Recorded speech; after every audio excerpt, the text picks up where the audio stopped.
guys want to say thank you to Ashley and Bethany for job well done. Also want to say thank you to everyone for being here tonight. I especially want to thank Bill and Megan for getting here on time tonight. Kind of, we were a little late, but they made it here, that's all that matters. Bill's a really lucky guy that all of us should envy, because unlike a lot of us, Bill met his soulmate at a young age. June 8th, 1994, Richard Barrett and Kimberly Barrett gave birth to a son named Richard Barrett. For those of you who don't know me, I am Richard Barrett, more commonly known as Bart, and I am going to be your tour guide through the lives of Megan Micah and Bill Lawrence, one of the great, seemingly impossible love stories of our time.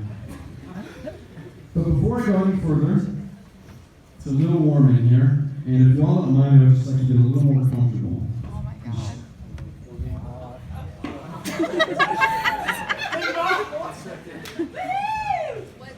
Take it off. 1 second, everyone.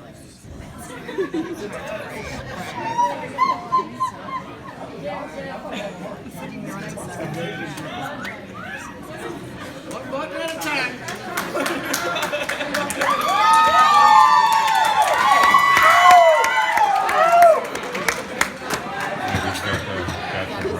I see it on the board. I see it.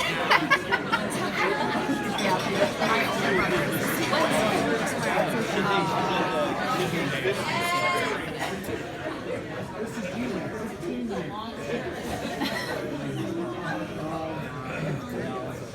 Sorry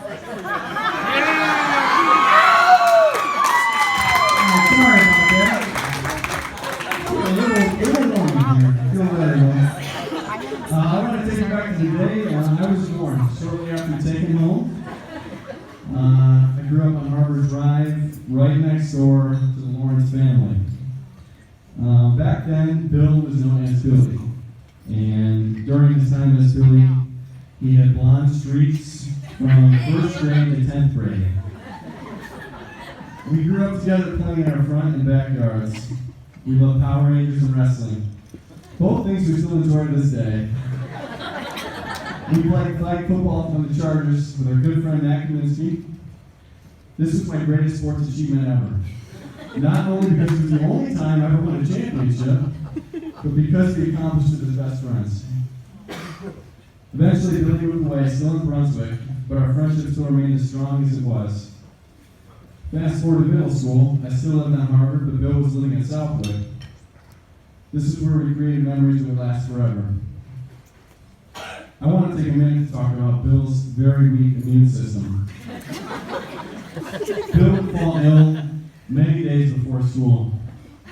We went to different middle schools though, and Bill was a grade above me. So a lot of days after school, every day, we would go to Bill's house after school.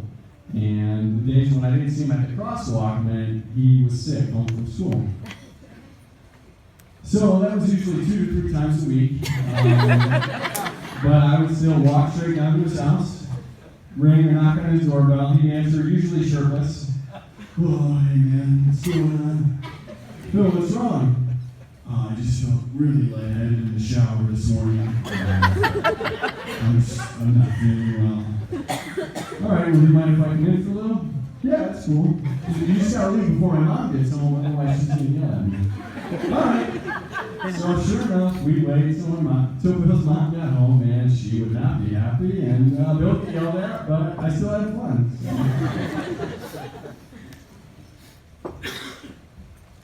So. Sorry.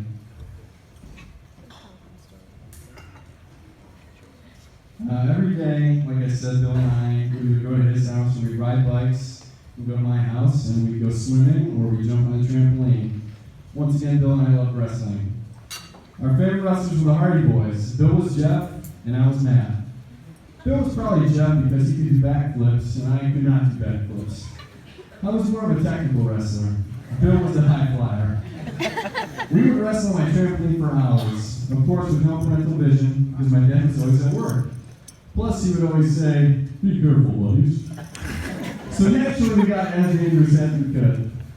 I don't know why, but our garage was always filled with so many boxes.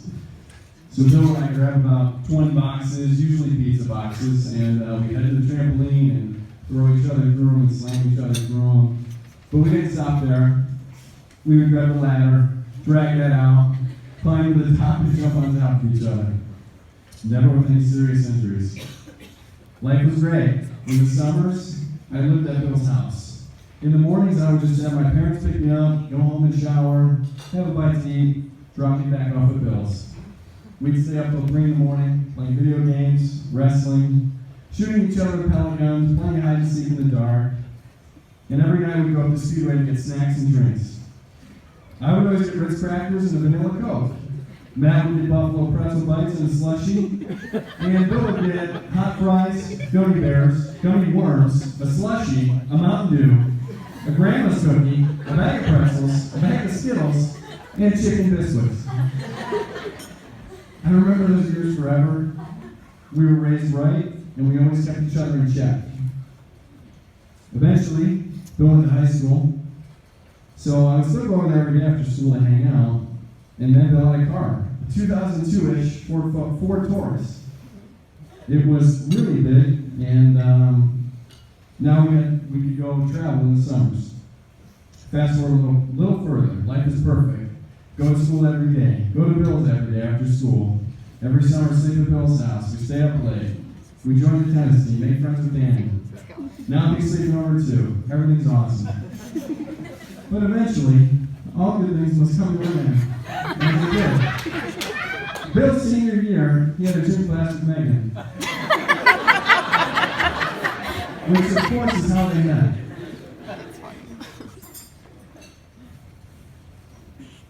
So Bill and I would go to my house after school, we jump on my trampoline. And when we did this, we eventually kind of settled down and we talked about new girls that we met in class. One stood out for Bill, and he called her Jenny Finch. He called her Jenny Finch, which was Megan, because she always pitched. Jenny Finch was a famous softball pitcher.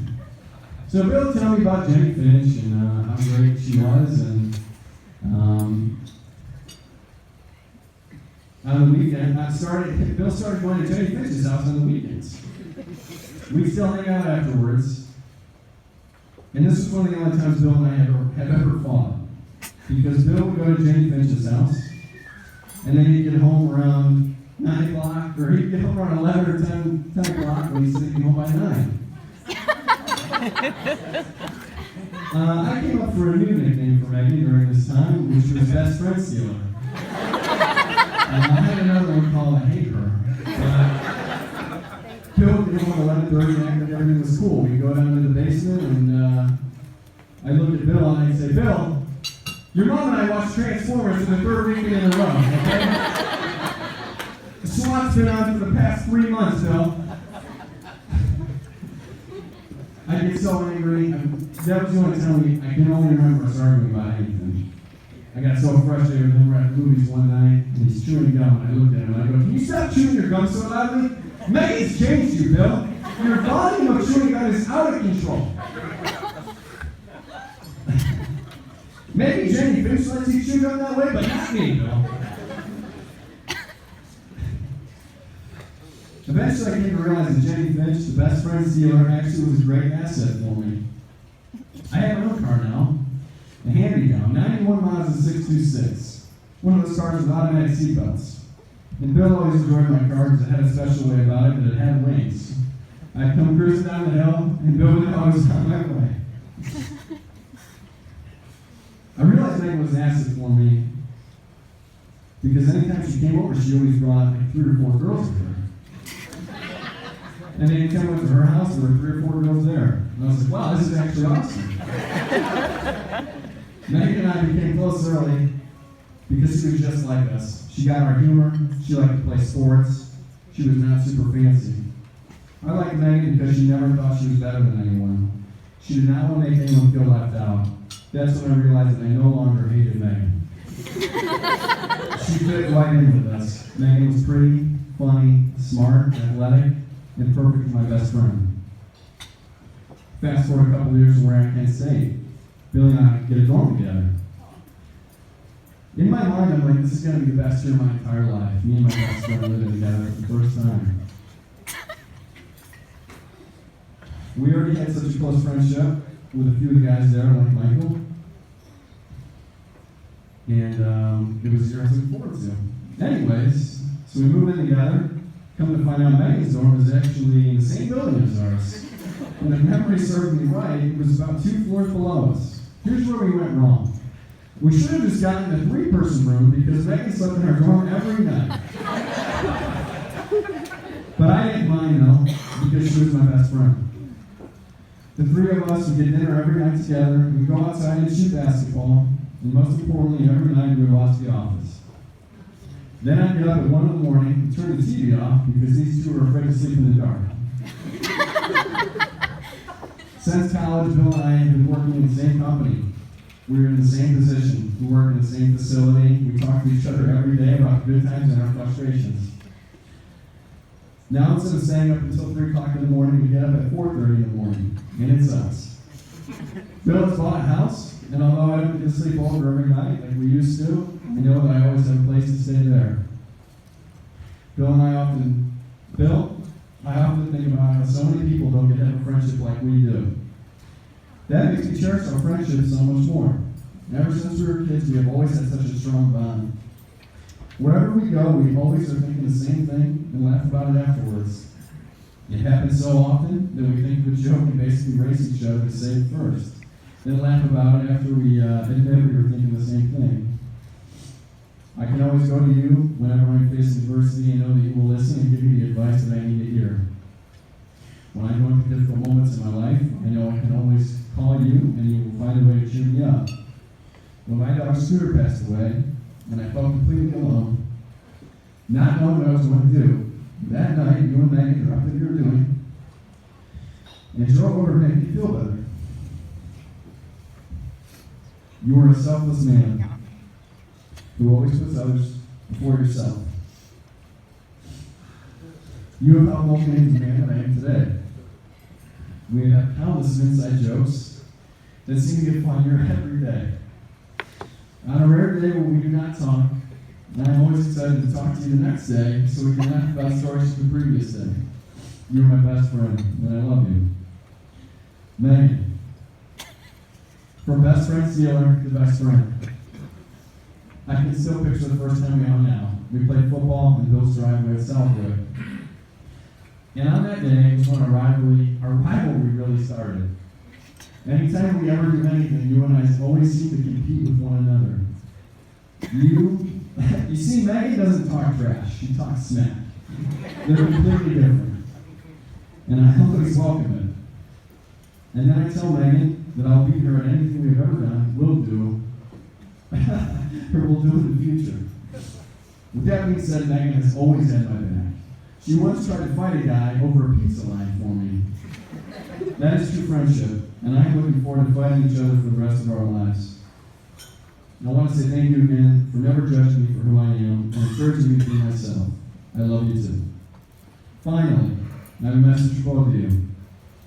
You guys are going to argue, and you're going to fight.